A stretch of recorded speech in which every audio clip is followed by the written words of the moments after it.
s'appelait Préservation de la carte visuelle et Génico. Elle a écrit sa thèse, qui a été un peu corrigée au plan langagière par l'orthophoniste, mais c'est clair qu'elle ne pouvait pas faire la partie médicale, et l'orthophoniste l'a aidé à préparer la présentation orale de sa thèse, mais elle s'est très bien débrouillée pour répondre aux questions, et finalement, on a pu voir les conséquences de la rééducation. Alors, il est clair que cette jeune femme, elle a eu la chance d'avoir un temps de rééducation qui était important. Alors, quelques présentations là de ces deux programmes de rééducation. Donc, je le montrais hier, hein, la rééducation de l'aphasie, il faut avoir une partie qui est autour du déficit, de la déficience, et puis une partie qui est plus sur la fonction, plus sur la communication. Donc, vous voyez, par exemple, pour la jeune femme de tout à l'heure, l'orthophoniste a travaillé avec elle la situation de consultation, la situation de présentation orale, la situation de document de synthèse. Comment est-ce qu'on présente une synthèse quand on a une séquelle d'aphasie? Sur la rééducation ciblée sur le déficit. Alors, c'est un travail, je vais vous présenter une petite étude en cas unique qui a été faite par les orthophonistes du service. Et les orthophonistes du service ont mis au point cette méthodologie de rééducation. C'est une méthodologie qui était faite sur papier crayon depuis plusieurs années et qu'elles ont maintenant fait sur un logiciel informatique, ce qui permet une présentation plus systématisée, plus reproductible et qui pourrait être un support aussi d'auto-rééducation. L'idée de cette méthode, on va le revoir, c'est d'être très ciblé sur le type de déficit. L'idée étant de ne pas rééduquer tous les types de déficits de la même façon, mais d'adapter la rééducation au mécanisme du déficit.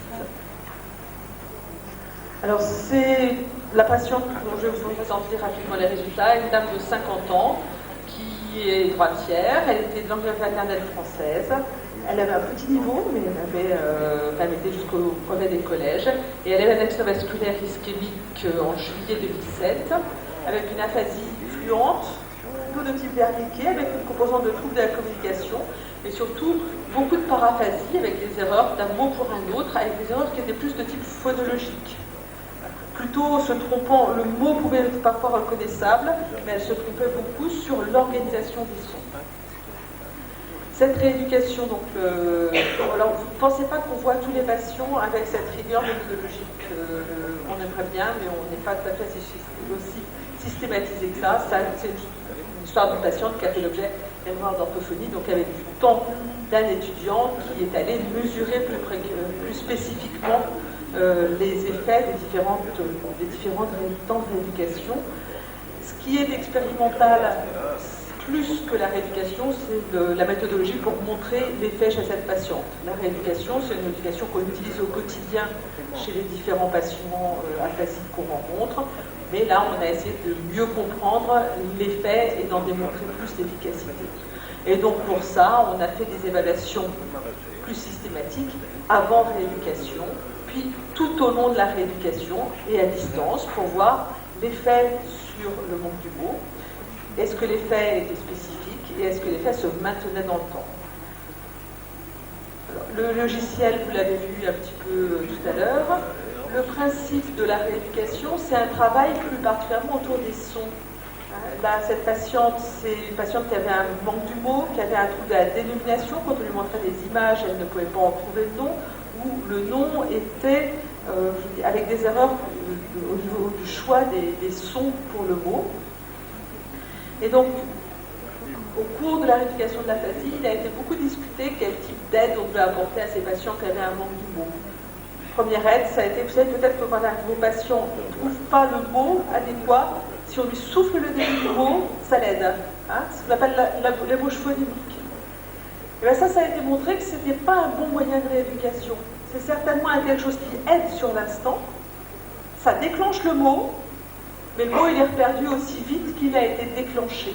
Et donc ces systèmes qui aident juste sur le moment, ces stimulations temporaires, il n'a pas été montré qu'il y avait un effet prolongé. Alors il avait été discuté d'autres types de rééducation, qui avaient peut-être un effet plus prolongé, et en particulier de travailler sur le sens du mot. En pratique, il y a des études qui ont comparé les deux, et on s'est aperçu qu'il n'y a pas une bonne méthode de rééducation, il y avait des méthodes de rééducation plus adaptées à un trouble du langage ou à un autre. Et donc il a été proposé que les patients qui avaient un trouble phonologique sur les sons, c'était quand même de travailler directement sur les sons, mais pas simplement en stimulant, juste en donnant le début du mot qui sert jusqu'à ce que ça sorte, mais de faire tout un travail phonologique autour des sons. Et donc c'est ça qui est proposé. L'autre chose, pour travailler, pour être pas simplement sur le déclenchement, c'est travailler sur ce qu'a des orthophonistes qui s'appelle la multimodalité. On a vu le trouble du langage, c'est un trouble du langage oral, c'est un trouble du langage écrit, c'est un trouble de l'expression, c'est un trouble de la compréhension. Donc à la fois de l'entrée dans le langage et de la sortie du langage, que ce soit du langage oral et du langage écrit. Et donc la proposition, ça va être, vous allez voir, de travailler ensemble de l'oral et de l'écrit, et pas simplement de segmenter sur une seule des composantes. Deuxième, autre principe de la rééducation, alors extrêmement débattu en ce moment, moi que je trouve dans nos choses comme ça, dans le loisir de réflexion, il y a une discussion qui se pose pas mal en rééducation neuropsycho actuellement, c'est est-ce qu'il faut faire de la rééducation sans erreur ou est-ce qu'il faut faire de la rééducation avec erreur? On a tous appris que quand on est enfant, on apprend de ses erreurs. Quand on est adulte, comment est-ce qu'on apprend? On essaie des choses et puis finalement, on va garder la bonne réponse. Il a été proposé depuis quelques années, on part d'abord chez les patients amnésiques, par l'équipe de Barbara Wilson, et bien finalement les patients, en tout cas amnésiques, peut-être que quand on les laisse faire de l'essai-erreur, dans certains cas, ils ne vont pas retenir la bonne réponse, ils vont retenir la mauvaise réponse. Et donc, plusieurs méthodes plusieurs réflexions autour de la rééducation, d'abord chez les patients amnésiques et maintenant un peu plus largement en neuropsycho, se pose la question de faire des rééducations sans erreur ou avec un minimum d'erreur.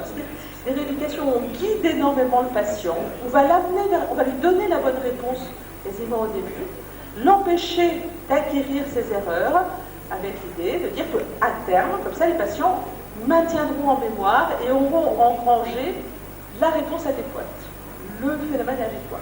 Alors, vous dire, si je vous disais que c'est prouvé et que bien sûr maintenant tout le monde est d'accord, vous ne parliez pas parce qu'en rééducation c'est toujours un peu plus compliqué que ça. Je pourrais vous montrer, il y a pas mal, il y a un journal entier là, qui est paru il y a 2-3 mois dans une revue de rééducation neuropsycho qui va comparer ces deux méthodes. Probablement, dans certains cas, en particulier chez les patients les plus sévères, il faut utiliser la du sans erreur. Probablement que chez des patients moins sévères, on peut passer à ce niveau de régulation par les erreurs. C'est pas pour dire il faut faire l'un ou l'autre, c'est dire réfléchissons quand on met en place une rééducation. Est-ce qu'on est plutôt dans un mécanisme d'apprentissage, on va guider énormément le patient en allégeant le niveau d'aide, ou est-ce qu'au contraire on laisse rechercher, voir quelle est la bonne méthode. Donc ça c'est le deuxième point.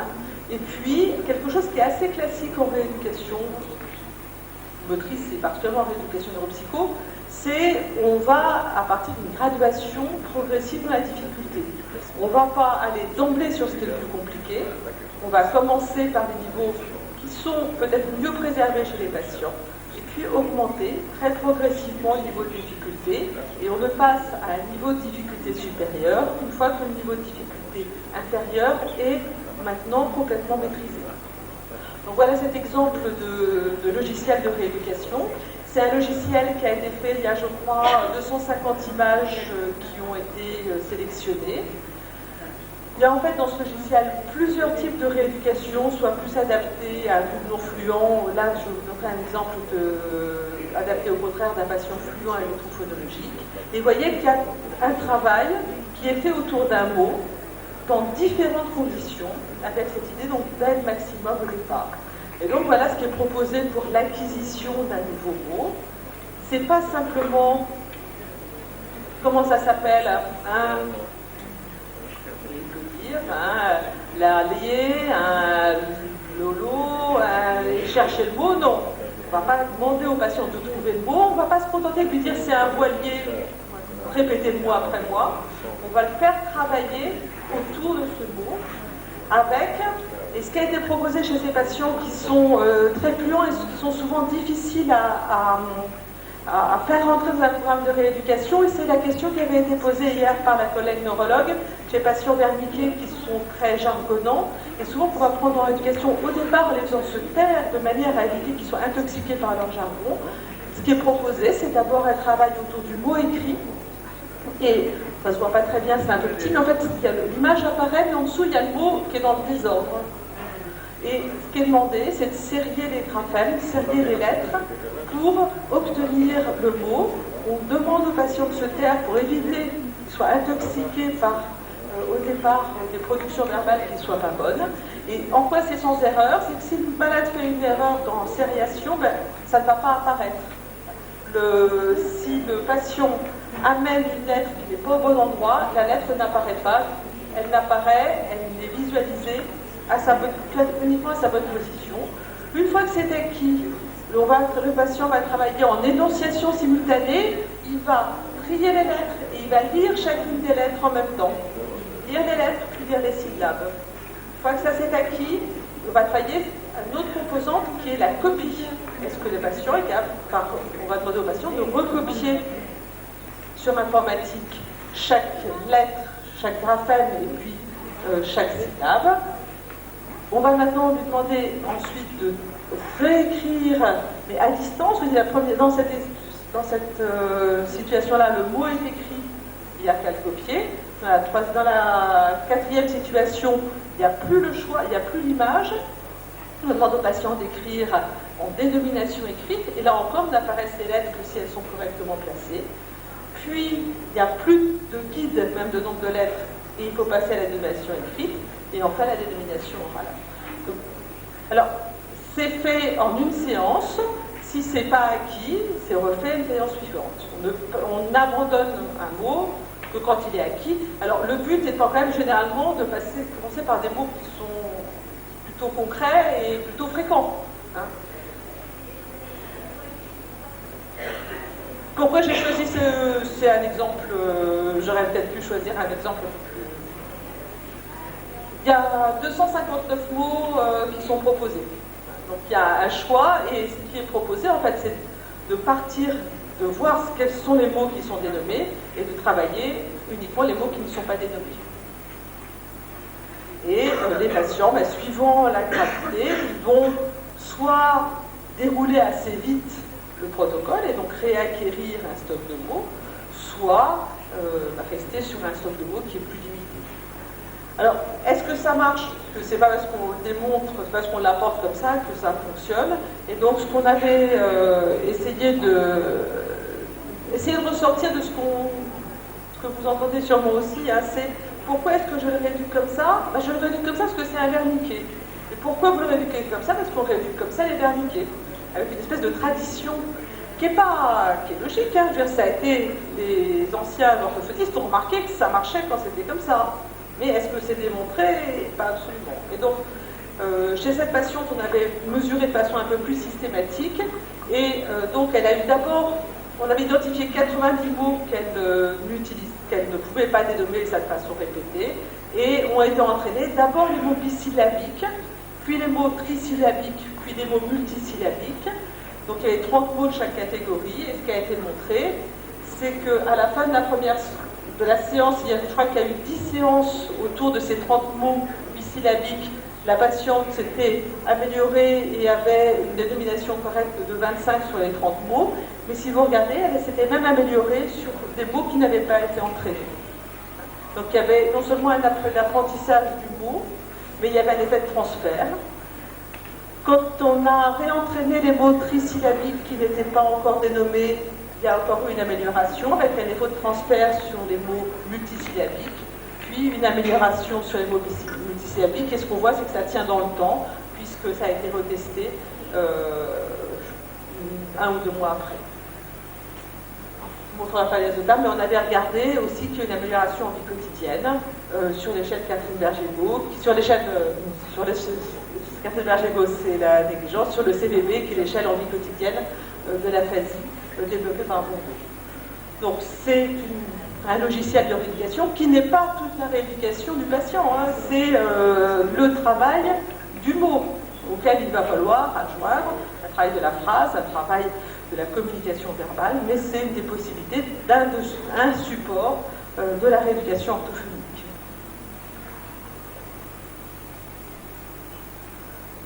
c'est un premier exemple de logiciel de rééducation. Alors, il y a une question qu'on n'a pas soulevée chez les patients aphasiques, c'est dans quelle langue rééduquer. Je suppose que pour vous, c'est une question absolument essentielle. Alors, c'est une question qui se pose pas mal en France parce qu'on a des gens qui, beaucoup de nos patients sont multilingues.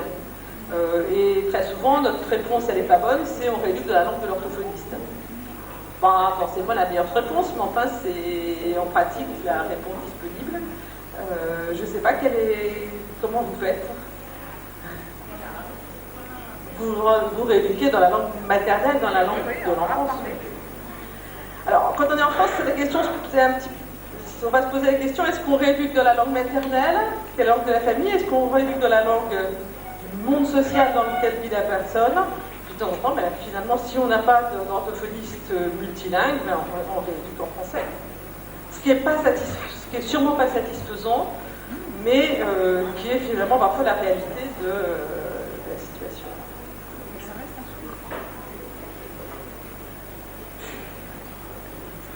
Deuxième exemple de protocole de rééducation, c'est un protocole de rééducation de la mémoire de travail. Alors, on a juste dit un mot hier.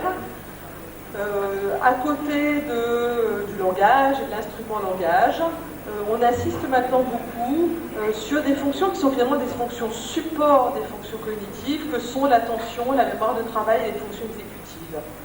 Et ces troubles de la mémoire de travail, on peut les observer en particulier dans les séquelles d'aphasie. Notre jeune interne de tout à l'heure, au départ, elle avait un énorme manque du mot. Elle disait, je ne pouvais même pas demander ses lunettes, puis progressivement elle a réacquis un langage, même si de temps en temps elle se trompe un tout petit peu sur le mot et elle met un peu le mot à côté, mais enfin elle peut voir des patients, présenter sa thèse, écrire une mémoire de thèse, mais en pratique elle a eu une rééducation intermédiaire entre la rééducation vraiment de l'instrument langage et une reprise d'activité. On insiste maintenant beaucoup sur ces fonctions cognitives, finalement support, que sont l'attention et la mémoire de travail. Et très souvent, on sait que vraiment les aphasiques, ils ont du mal dans le langage quand les gens parlent vite, quand il y a plusieurs personnes qui parlent en même temps, quand il y a trop d'informations. Et ça, c'est pas forcément un trouble purement linguistique. Ça peut être un trouble de ces fonctions de base, de ces fonctions support des différentes fonctions, et en particulier la mémoire de travail. C'est un réseau cognitif distribué, avec des réseaux à la fois temporaux et pariétaux, bilatéraux, qui sont pas toujours au premier plan de la symptomatologie. Ça peut être au premier plan de la symptomatologie chez certains traumas crâniens avec des troubles cognitifs relativement subtils, mais en pratique, quand on a ces déficits, on est très gêné dans les activités élaborées de la vie quotidienne. On ne s'en rend pas compte, mais en fait, on travaille presque en permanence sur notre mémoire de travail.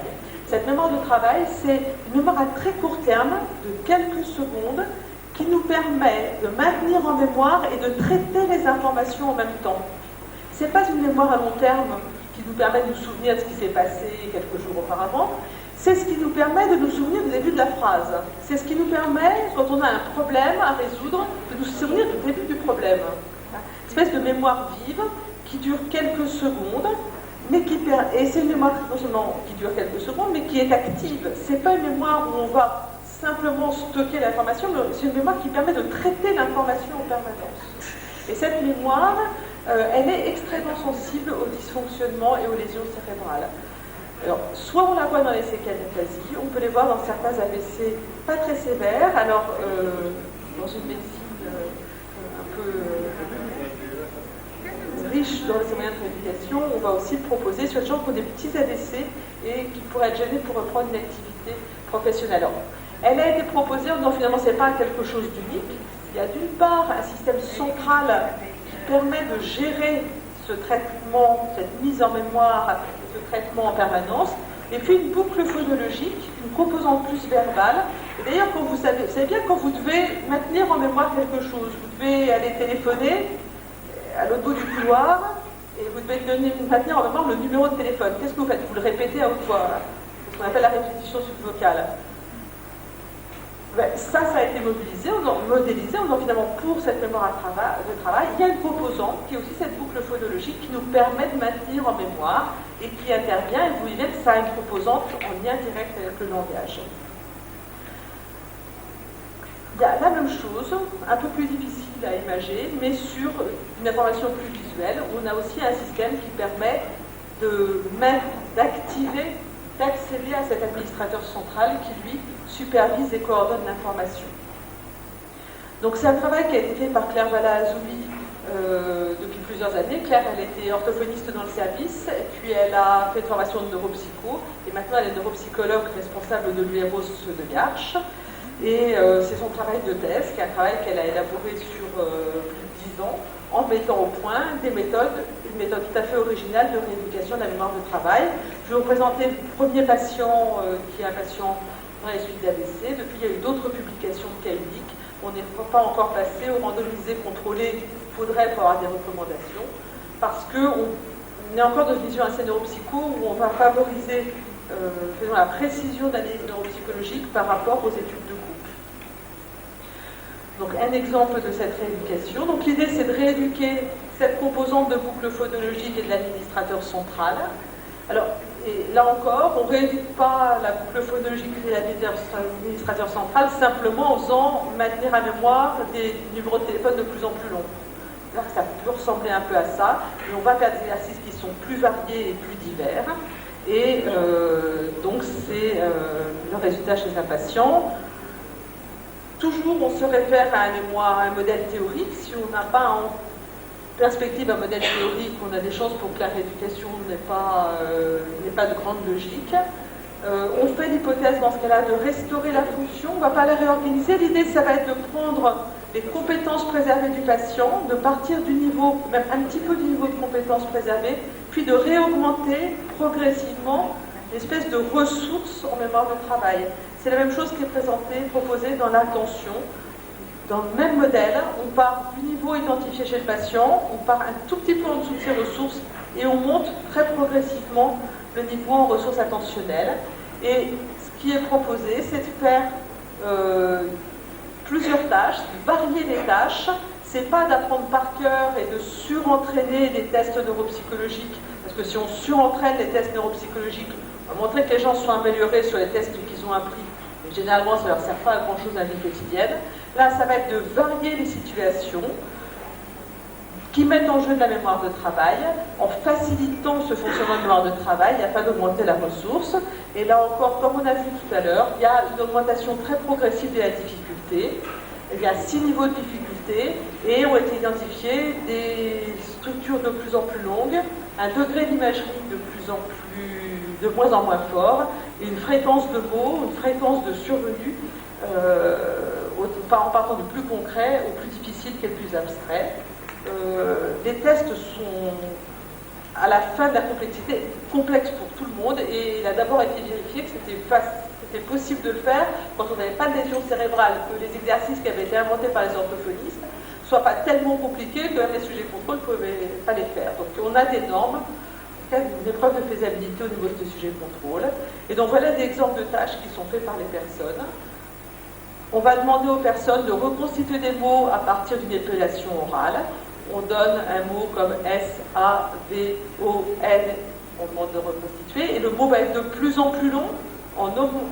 Au début, ça met en jeu peu la mémoire à court terme, et de plus en plus, quand un niveau de, par exemple, 5 lettres est atteint, on va passer au niveau de 6 lettres. De reconstituer des mots sur épellation orale, mais cette fois-ci, il manque une lettre, S, BIP, B-O-N, on reconstitue le mot. L'épellation orale, maintenant on demande d'épeler, reconstituer des mots à partir de syllabes, les remettre en ordre. C'est vraiment l'utilisation multiple et variée des fonctions qui est proposée. Il y a des choses qui peuvent être de plus en plus compliquées, donc il faut estimer le nombre de lettres, des chemins alphabétiques. Mais il y a plusieurs exercices à chaque niveau de difficulté. Et là encore, c'est un matériel qu'on utilise très largement, mais avec quelques études plus expérimentales, avec des patients qui passent, là par contre, des bilans extrêmement compliqués. Ce cas qui avait été étudié il y a quelques années, qui a été un des premiers patients qu'on a publié, c'était là encore une séquelle d'aphasie. Un peu comme la jeune femme que je vous ai montrée tout à l'heure, un patient qui avait une rééducation de son aphasie, qui était pas mal au plan du langage, mais qui finalement était extrêmement gêné pour reprendre son activité professionnelle parce qu'il avait du mal à gérer les situations complexes, à comprendre un problème un peu complexe, à rendre la monnaie. Vous savez, quand on est, alors qu'il est ingénieur, hein, mais quand il était dans un magasin, finalement, pour calculer combien vérifier sa monnaie, ça nécessite de calculer, de payer, de calculer. Il avait beaucoup de mal à le faire. C'est pas qu'il savait plus calculer, il pouvait résoudre des équations très compliquées, mais en temps limité, il n'arrivait plus à faire ça. Donc c'était un obstacle important pour sa prise d'activité professionnelle. Et donc a été fait cette rééducation. Il était très participant, vous posez la question, et donc il s'est aussi soumis à des multiples tests. Donc il y a une étude très précise de sa mémoire de travail.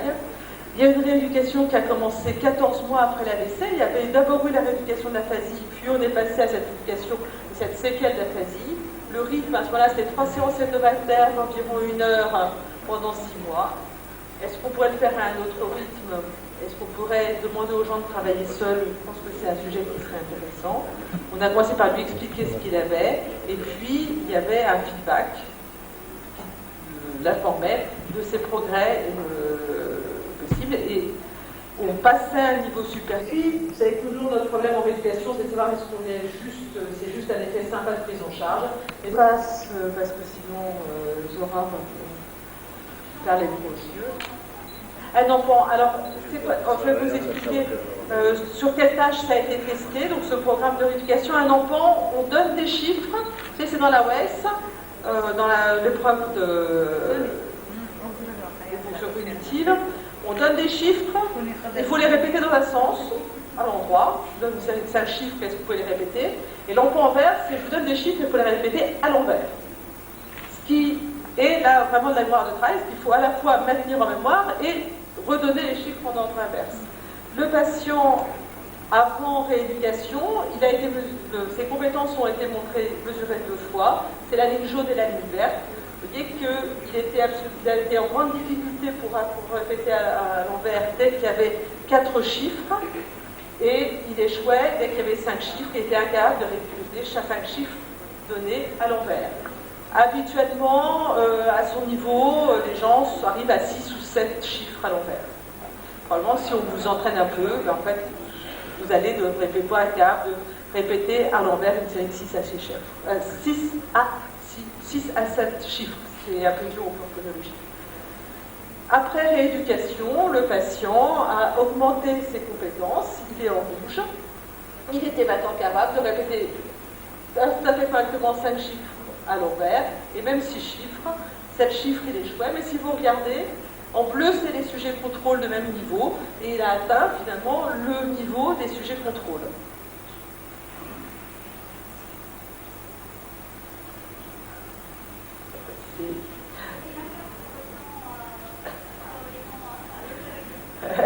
Alors, juste, voilà, c'est quand même la grande question, parce que vous allez me dire qu'on ne répète pas toujours 7 chiffres à l'envers. Ça, c'est une autre méthode de mesure de la mémoire de travail. On fait répéter des chiffres, des séries de consonnes, en ayant fait des tâches entre-temps. À l'intermédiaire, vous voyez qu'il y a des espaces.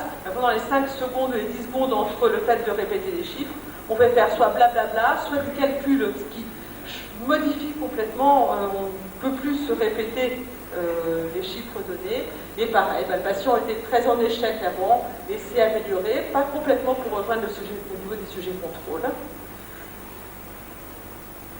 Et est-ce que ça sert à quelque chose dans la vie quotidienne?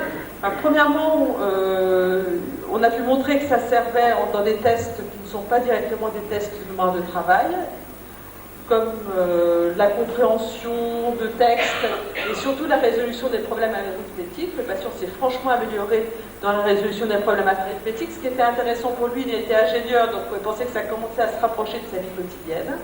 Et mesurer en vie quotidienne, on a utilisé l'échelle de communication verbale de Bordeaux et a été développé en même temps, pendant le temps de ce travail, aussi un questionnaire plus spécifique sur les situations de vie quotidienne. un questionnaire plus spécifique sur les situations de vie quotidienne. Et le patient, donc, avec la fois des épreuves, des récits sur la vie quotidienne, de la planification, la mémoire de travail, l'attention, et le patient va essayer d'améliorer sur ces épreuves de type qui interrogent le patient sur sa vie quotidienne de façon importante. Est-ce que ça se maintient dans le temps? On n'a pas pu le retester, mais on a une bonne raison, c'est qu'il avait repris le travail, et donc on peut penser qu'il avait repris le travail, il n'avait plus le temps de venir passer les tests, et il a gardé son travail. Et quand on a eu des nouvelles, c'est un argument un peu indirect, mais alors ça a été reproduit chez d'autres patients depuis, et on a montré que ça se maintenait à distance. Voilà. Donc je vais m'arrêter là, parce que sinon je vais dépasser complètement le temps, ce que j'étais déjà en train de faire. Alors oui, quand on a peu de moyens de rééducation, c'est peut-être des tests qui sont une rééducation dont on se dit, mais finalement, quelle est la disponibilité en Tunisie? Moi, je pense que ça serait intéressant de voir quels sont... Alors peut-être qu'il y a des tests qui devraient être traduits, d'une part, et d'autre part, dans quelle mesure on pourrait travailler chez certains de ces patients, sur des patients qui seraient certainement capables d'avoir un